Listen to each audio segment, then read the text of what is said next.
Shalom, shalom. It's Falling Show. Welcome again to The Rock. And yes, we are still doing leaves. This is a little creek we have that runs through our. You can see a little bit of the water right there. It's a little creek that we have. It runs, I don't know, most of the year. During the hot summer months it won't. But it's not just me. Everybody. Well, not everybody. So, some of the children are handling other tasks and things like that. But you see right there, you got Sister Tay and little Zaby. They got their bins. Oof. And this is what we do. They will carry these. The location that we're putting these leaves is probably about 200 yards uphill. Some of the bins. Did you turn that into a pistol? Apparently Xavier's turned a piece of wood into a pistol. Look at this. Look at this. He's holding it away from him. You see that? Look at that barrel control. Well, that's barrel control.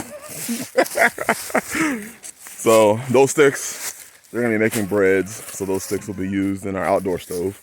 Leaves in the gardens. See your sister Ebony and sister Tanisha over there. Leaves and sticks. See some of these pieces. You know, one of the things that I always tell people is that you will never run out of. We will never be cold. This family will never be cold. Literally. And we have no problem, you know. In modern society, you know, when you don't have something, you wait until you save up and buy it. Well, we become it. So, you know, we become the tractor if a tractor needs to be. You know, people say, well, have a wheelbarrow. You're not taking a wheelbarrow downhill. Not down here. Can you imagine taking a wheelbarrow downhill? Oh, goodness. Hey, you see. Downhill, yes. I'm uphill. From this point, over the trees? Hold on, let's go. Because if anybody did it, it was probably Ebony. All right, Ebony, let's hear your story about taking a wheelbarrow downhill. Go ahead. But hold on. So Taylor's answer was, huh? Let's ask Tanisha. Tanisha, can you imagine taking a wheelbarrow down here? I've done it, but only by force. By force, okay. By force. She had to do it. I had to do it. And now let's ask Ebony. Ebony, go ahead and fill us in. I took it down to grab soil. And let me guess, you willingly did it. I willingly did it. And you would do it again, let me guess. Say it. That is. I'm gonna have to go with Taylor and Tanisha on this one. We'll do it this way. Yeah, this is how we move sticks and yeah, people oftentimes say things like, I want to lose weight, and I tell them, hey, come to The Rock, spend a good month here when we're doing this. Last year we didn't do much of this, and when we're doing this, come spend a good month or two here. You'll see what happens. I'll say, Ebony, how much weight did you lose, and how fast did you lose it when you first came here? Was it 5 years ago? 6 months to a year, I lost at least 60 pounds. 60 pounds in 6 months to a year, and this is what she did. She forced herself every single day to come out here and do one variation of this. Yes. You know, you could just put that stick in the bin and we can take a chainsaw to it when we get up to the top. Ebony is very known for making the simplest tasks the most difficult tasks. Sometimes. Look at that face. Sometimes. So this is what we're doing. We're about to head back up and put these leaves in some more of the gardens that I built, and handle more tasks. You know, we're getting ready for spring, and you know, one of the most important things I can, you know, brothers, your family has to get in on what you're doing. You know, I see and talk to a lot of brothers where your family is not on board. which I don't really understand what that means. Can y'all? Well, what does it mean to y'all when you hear things like, "Why are you laughing?" You know I was gonna come back, huh? Yes. Well, I didn't know you were gonna come back. Wait. Can you imagine what it sounds like to people? Taylor's over there petting a cat. I said a cat. That cat showed up out of nowhere, and Taylor really likes animals. So look at her, Oh God. and it's a stray. It just showed up. It started eating our food. She's like, "Oh, let's feed it." But I did the same thing. I just showed up and started eating food. You did a. You didn't show up and start eating. Well, I mean. She couldn't go right to the garden and start playing. Right. Quickly, just give a quick talk about what can you imagine people trying to go through life and not everyone being on board with the plan. Could we imagine it? I'm sure you could imagine it. How do you think it would the result? What do you think the results would be? Bad. Nothing would get done, or not that reason, unless that person can get it done on his own, or find those people that'll do it with them, or employ them. Right. You'd have a whole lot of money. Yeah. Then you spending more. You're wasting what probably what your plan was. You were trying to save money, save time, and build whatever you're building. But if everyone's not on board, it's the opposite effect. So you lose time, lose resources, and things just become wasteful. Instead of the building. And the Bible talking about 2 is better than 1, 3 is better than 1, and you're supposed to have a greater reward, and then you have the opposite when you're not on board.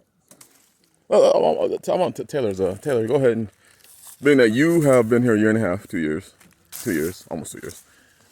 So, what is it like going from a more independent, strong black woman? I show them the fist. She be rolling whenever I say that. The independent, strong black woman. to this now, what changed? Or can you imagine what was it like for you? It was. I would say in the beginning it was not a challenge because we were open-minded, but as more things had to be shared and you had to actually do a lot of things with people, the selfishness came out in me, and the only child syndrome also came out in me. So it was a challenge, but as I'm working through it and figuring out, it's getting better. It's getting a lot better, I would say, with her. A lot of people talk about polygyny, they'll be like, well, there's jealousy and there's problems. Yeah, because marriage has problems. Just monogamy has problems. I mean, 80% of marriages end in divorce, and that's monogamy.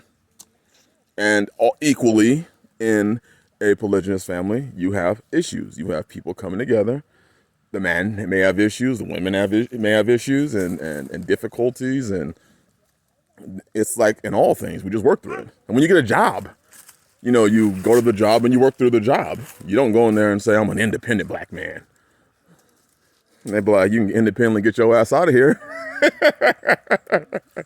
You learn to work with people. And it's the same thing in all situations. You learn to work with people. And we've done it.